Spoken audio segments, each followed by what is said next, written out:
acerca de lo que nuestro Dios hace con los suyos debido a este pecado. Pero casi siempre cuando nosotros nos sentimos culpables de las malas acciones que hemos estado haciendo, tratamos de silenciar nuestras conciencias con una falsa justificación. Por eso que el día de hoy nosotros vamos a dar continuidad a la serie que hemos llamado Cómo enfrentar las dificultades. Hemos visto ya acerca de la voluntad de Dios, hemos visto acerca del decreto de Dios o esa voluntad oculta de Dios que no nos compete a nosotros saber. Allí también vimos acerca de la voluntad perceptiva de Dios, acerca de sus ordenanzas establecidas en su palabra para obedecerlas. Luego vimos cómo enfrentamos también el sufrimiento, cómo el sufrimiento viene a nuestras vidas y hoy veremos cómo nosotros vamos a tener que luchar y convivir con la culpa. Por eso he titulado a este sermón Lidiando con la culpa. Y este breve sermón, hermanos, será explicado en dos partes. En primer lugar, nosotros veremos el problema de la culpa. Y vamos a utilizar el versículo 19 del capítulo 3 del libro a los Romanos. Y en segundo lugar, veremos cómo lidiar con la culpa. Utilizaremos versículo 20, capítulo 3 del libro a los Romanos. Ahora, cuando tú llegas a este capítulo, a modo de contexto, cuando llegas acá, encuentras sin duda alguna la culpabilidad del hombre. Una culpabilidad que ya el apóstol Pablo lo ha venido hablando desde el capítulo 1, versículo 18. Incluso, tu Reina Valera dice la culpabilidad del hombre. Pero todo esto que hemos venido, o que el apóstol Pablo ha venido mencionando desde ese momento hasta aquí, sigue arrastrando la miseria del hombre. Por esto que mi idea y mi intención esta mañana es que todos nosotros acá entendamos que somos culpables de violar la ley de Dios. Y por eso todos nosotros estamos bajo condenación. Y en medio de esas malas noticias, hermanos, hay buenas noticias. Hay muy buenas noticias en medio de todo este caos que el apóstol Pablo presenta acá. Y por eso quisiera ver la primera parte de este sermón, el problema de la culpa. Vamos a ir a la escritura, la epístola de Pablo a los Romanos, capítulo 3, versículo 19. Dice la palabra de nuestro Dios: ahora bien, sabemos que cuanto dice la ley, lo dice a los que están bajo la ley, para que toda boca se calle y todo el mundo sea hecho responsable ante Dios. Pablo le recuerda a los romanos que todos los hombres son culpables y están bajo el juicio de Dios. Y por eso todos los hombres deben cerrar sus bocas. Lo que el apóstol Pablo le quiere decir en otras palabras es: dejen de justificarse, porque el juez ha dictado una sentencia. Y la sentencia es culpable, culpable, culpable. Imagínate por un momento, estás en un juzgado, está la máxima autoridad, el juez que dictará sentencia. Así que la defensa está preparada para argumentar su libertad o su inocencia. Y justo allí, cuando se preparan para argumentar contra el gran juez, contra el magistrado supremo, escuchan unas declaraciones que surgen del estrado. Y es culpable. Primero, cállense. Y segundo, son culpables. ¿Qué ocurre con la defensa? Queda desarticulada, destrozada. Ni siquiera el juez ha permitido que esa defensa diga una palabra. Ya él ha dictado sentencia.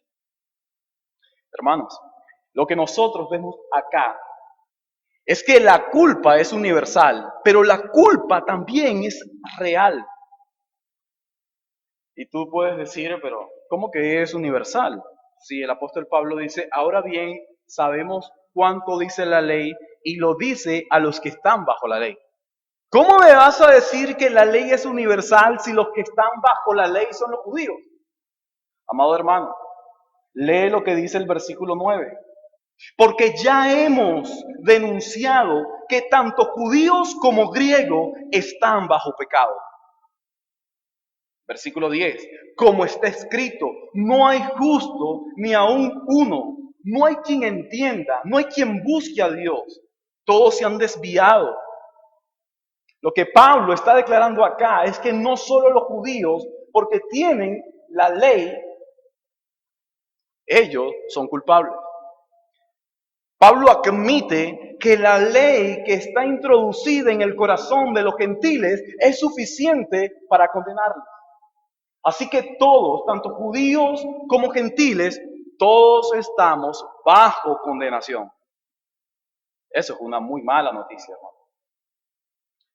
Pero, ¿por qué estamos bajo condenación? ¿Qué ley hemos violado para que el juez dicte una sentencia tan severa? ¿Acaso se trata de la violación de la ley gubernamental de nuestro país? ¿Se trata de la violación de la ley terrenal? ¿Se trata de la violación de la ley eclesial? ¿De qué ley Pablo está hablando? Hermanos, no es cualquier ley. Es la ley que el Dios infinito ha decretado a sus criaturas finitas. Así que el Dios infinito ha dado una ley a sus criaturas finitas que debe ser obedecida. Pero sus criaturas no tienen el mayor aprecio a esta ley. Así que todos los hombres deciden violar la ley. Y por eso somos culpables. ¿Cuál es el problema de la culpa? La respuesta del problema de la culpa es que todos hemos violado la ley de Dios. Si se tratara de cualquier otra violación, la sentencia fuera diferente. Pero como se trata de la violación de la ley de Dios, la sentencia es justa.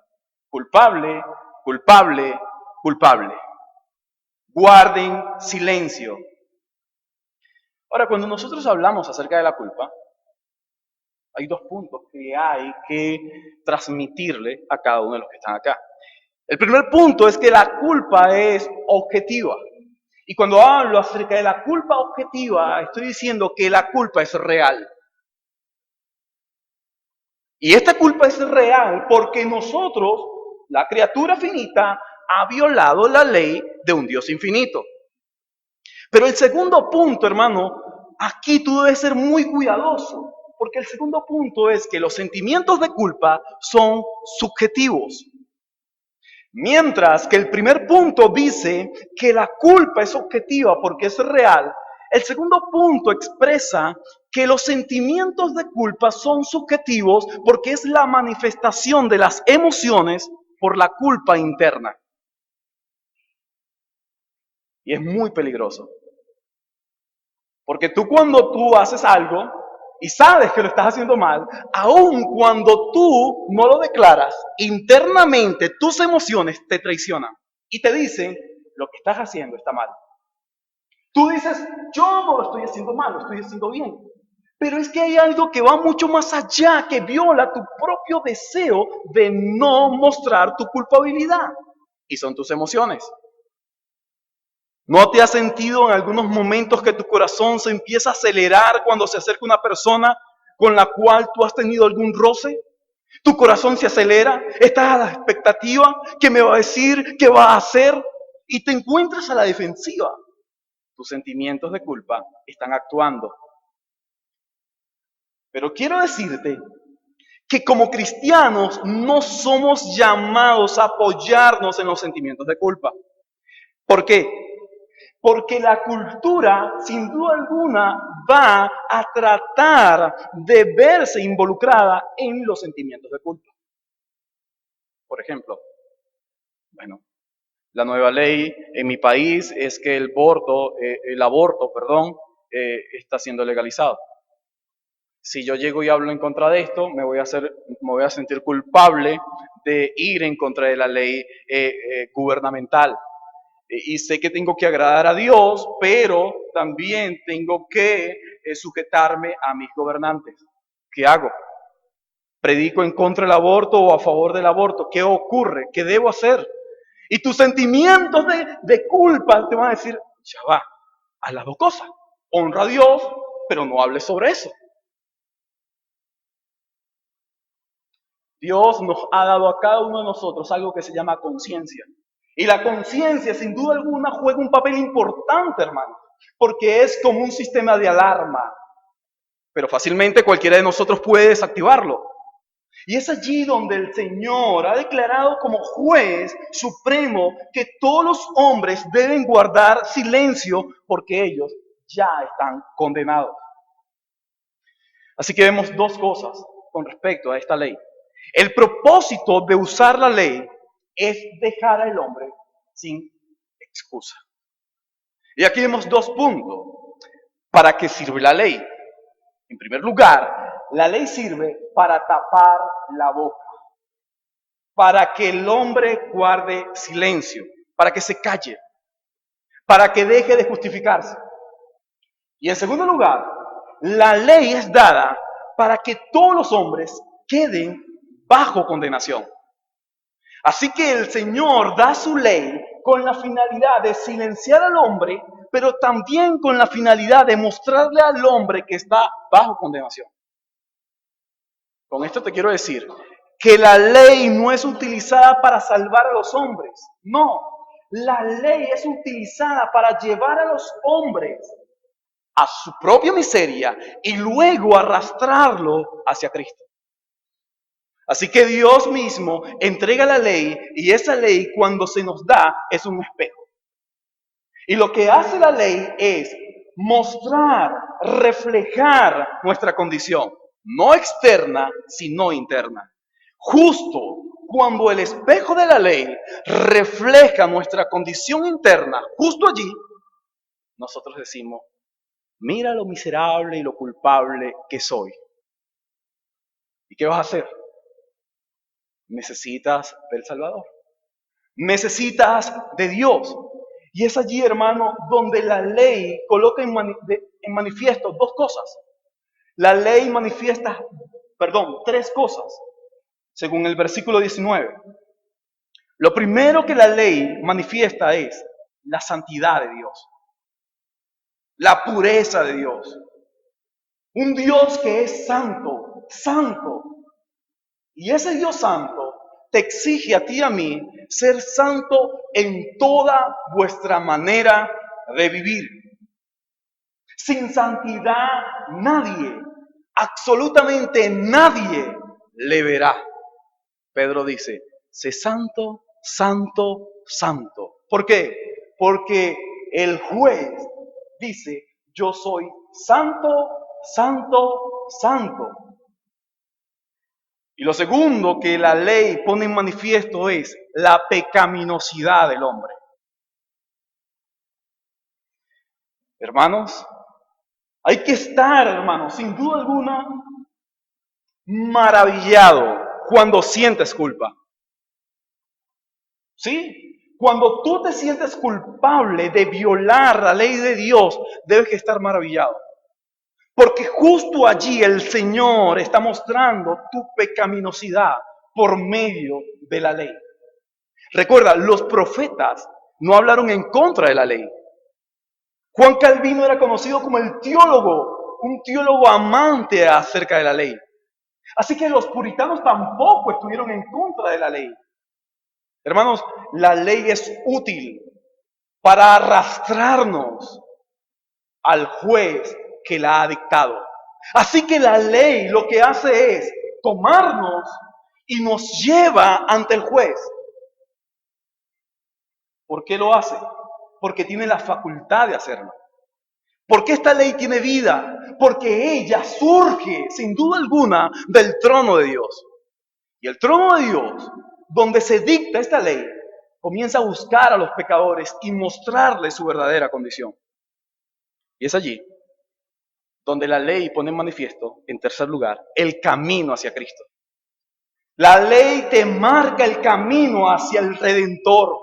Y es allí donde entiendes cómo los hombres del Antiguo Testamento, sin duda alguna, fueron arrastrados hacia ese gran Dios que aún no había sido manifestado. ¿Ves lo increíble que a pesar de que tú y yo no entendamos o aún no veamos a Cristo, la ley sin duda alguna tiene la capacidad de tomar al hombre y llevarlo a Cristo? Eso ocurrió en el Antiguo Testamento. Eso era lo que la ley hacía en el Antiguo Testamento. Y hoy la ley también hace lo mismo. Lleva al pecador ante el gran juez que ha de dictar sentencia. Según el verso 19, entonces, todos los hombres, todos los hombres deben guardar silencio, pero también todos los hombres están bajo condenación. Dicho esto, pasamos a la segunda parte de este sermón, y es cómo lidiar con la culpa. Ya vimos el problema de la culpa, que se trata de la violación de la ley de Dios. Ahora vamos a ver cómo el creyente puede lidiar con esta culpa. Vamos a leer el versículo 20 del capítulo 3 del libro a los Romanos. Porque por las obras de la ley, ningún ser humano será justificado delante de él. Pues por medio de la ley viene el conocimiento del pecado. Pablo concluye explicándole a los romanos que la ley no justifica. Por las obras de la ley ningún ser humano será justificado delante del gran juez. Así que Pablo dice, amados hermanos, la ley no justifica. Pero la ley, según la última parte del verso 20, lleva al pecador al conocimiento de su pecado. Fíjate, viene el conocimiento del pecado. ¿Gracias a qué? Gracias a la ley. Gracias a la ley, tú y yo somos conscientes de nuestro pecado. Y justo allí, se abre el camino o la brecha para las buenas noticias. Porque entendiendo que eres culpable y miserable, todo son malas noticias hasta ese momento. Pero justo allí se abre la puerta de gracia y la puerta de misericordia para que tú te acerques al juez. ¿Pero quién lo hace? ¿Cómo lo hace? Utilizando la ley. Y es allí donde de manera providencial, hermanos, te das cuenta de lo que dice la doctrina sobre la providencia divina. En uno de sus párrafos, los mismos medios que Dios utiliza para ablandar a unos pecadores son los mismos medios que Dios utiliza para endurecer a otros pecadores. Pero ¿cuál medio? Su palabra. La palabra de Dios es suficiente para ablandar, pero la palabra de Dios es suficiente también para endurecer. ¿Recuerdas que te decía que es maravilloso cuando te sientes culpable? Hermanos, es maravilloso cuando nosotros nos sentimos culpables porque reconocemos que hemos violado la ley de Dios. Para poder lidiar con tu culpa, lo primero que tienes que entender es que debes sentirte culpable de haber violado la ley de Dios. Quizás tú digas, pero eso es algo normal y natural, que cualquier persona se sienta culpable. Y mucho más cuando hablamos sobre creyentes. No, hermanos. ¿Recuerdas que decía que la conciencia juega un papel importante con respecto a este pecado universal de la culpa? Porque la ley es como ese sistema de alarma que te avisa cuando las cosas están mal.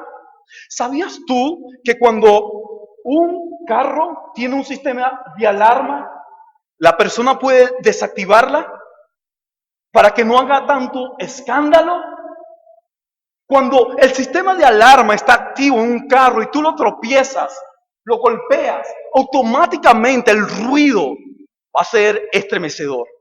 Pero si ese hombre primero silencia, elimina ese sistema de alarma, Tú golpeas el carro y va a ver, vas a observar, vas a escuchar, nada, silencio, no ocurre nada. No hay una cosa más peligrosa que silenciar nuestras conciencias. No hay una cosa más terrible y espantosa que silenciar nuestras conciencias cuando somos culpables. Tú puedes decir, hermanos, ¿existe algún ejemplo bíblico para esto que tú dices? Para yo asegurarme de que probablemente yo haya silenciado mi conciencia. Sí existe. Y estamos hablando acerca del rey David. El rey David es la demostración más evidente de cómo un creyente que llega a ser llamado un hombre que se conduce conforme al corazón de Jehová, llega a silenciar su conciencia por el pecado.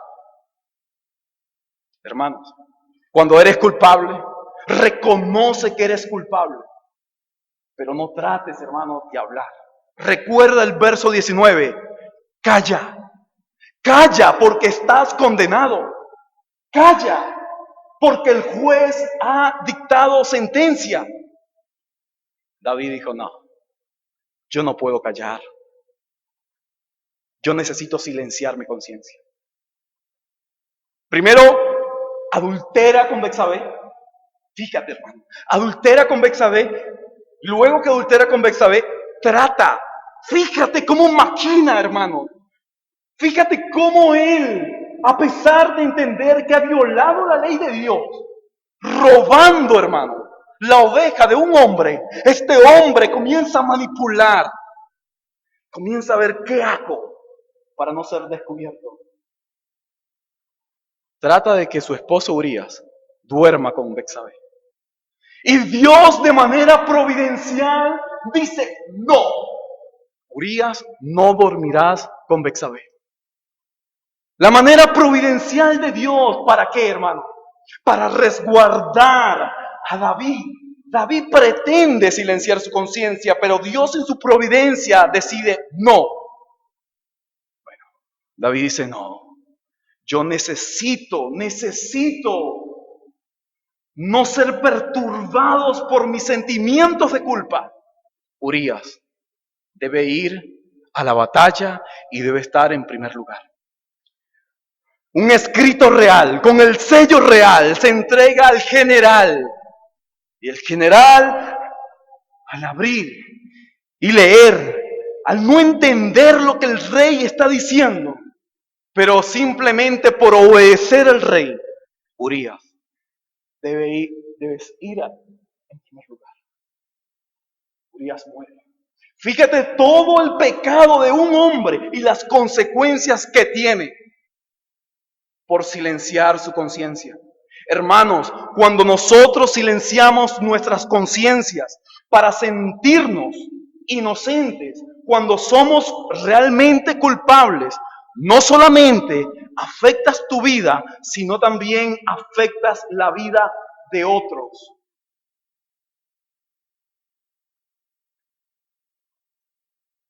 Betsabé adultera, Urías muere y David está tranquilo porque ha aprendido a silenciar su conciencia.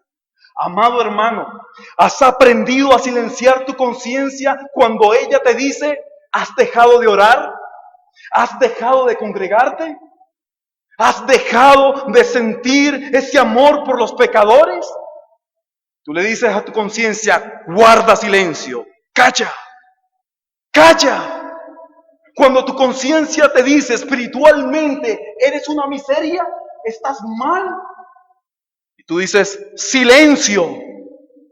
Oh conciencia, yo soy tu dueño. David creía que era el dueño de su conciencia. David creía que podía manipular su culpabilidad para sentirse inocente. Y justo allí, el Señor de manera providencial envía a Natán el profeta. Y Natán el profeta está allí. Hermanos, si en medio de la parábola que Natán da, David siente indignación. Dime quién es ese hombre para acabar con él. Natán, eres tú, David. Natán dice, David, eres tú eres ese hombre. Has aprendido a silenciar tu conciencia de una manera casi perfecta. Casi perfecta. Pero el Dios, ese Dios que te ha escogido, que te ama, está decidido a acabar con ese silencio. Ese Dios que te ama ha decidido que tú entiendas tu miseria espiritual. Hermanos, cuando Dios decide algo, aunque nosotros no queramos, eso se hace. Porque Él es Señor, amo y soberano de todas las cosas. Amado hermano, David es un hombre culpable, devastado, condenado, arrepentido, perdonado y también restaurado. Pero todas estas últimas cosas es gracias a la providencia de Dios para con los suyos. Yo no sé, amado hermano, si tú has estado luchando con tu culpabilidad. Yo no sé si eres tan orgulloso para decirle a tu esposa de que tú eres culpable de lo que ella te está diciendo. Yo no sé si eres una persona tan arrogante que no admites a tus hijos que te has equivocado. Pero lo que sí sé en esta mañana es que la Escritura dice que eres culpable, culpable y culpable. Pero recuerda Romanos capítulo 8. Para los que estamos en Cristo no hay condenación. A pesar de haber silenciado tu conciencia, no eres un hombre condenado por el juez. Tú has de ser un hombre devastado, condenado por ese pecado, pero por medio de su gracia, has de ser un hombre arrepentido, perdonado y restaurado. Así que el Dios juez, este soberano de la tierra, este Dios, hermano, determina tu culpabilidad, pero este gran Dios, sin duda alguna, por medio de su expiación, te dice a ti, hey, hijo mío, recuerda que estoy allí para corregir tu daño. Estoy allí para reparar este mal. La palabra expiar significa reparar. La palabra expiar significa corregir. Así que la expiación de Cristo no solamente es suficiente, hermanos, para que seamos salvos.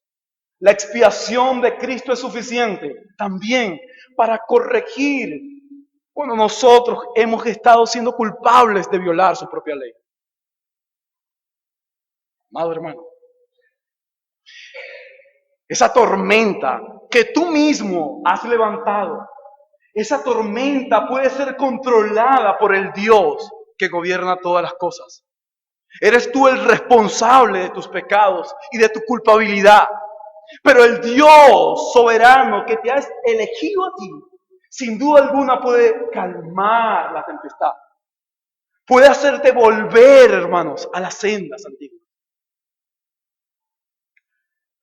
¿Sabes para qué?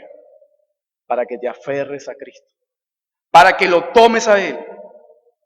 Y es allí donde quiero, hermano, iglesia, dejarte a ti una resolución para que puedas meditar en ella durante la semana y de esta manera saber cómo lidiar con tu culpa.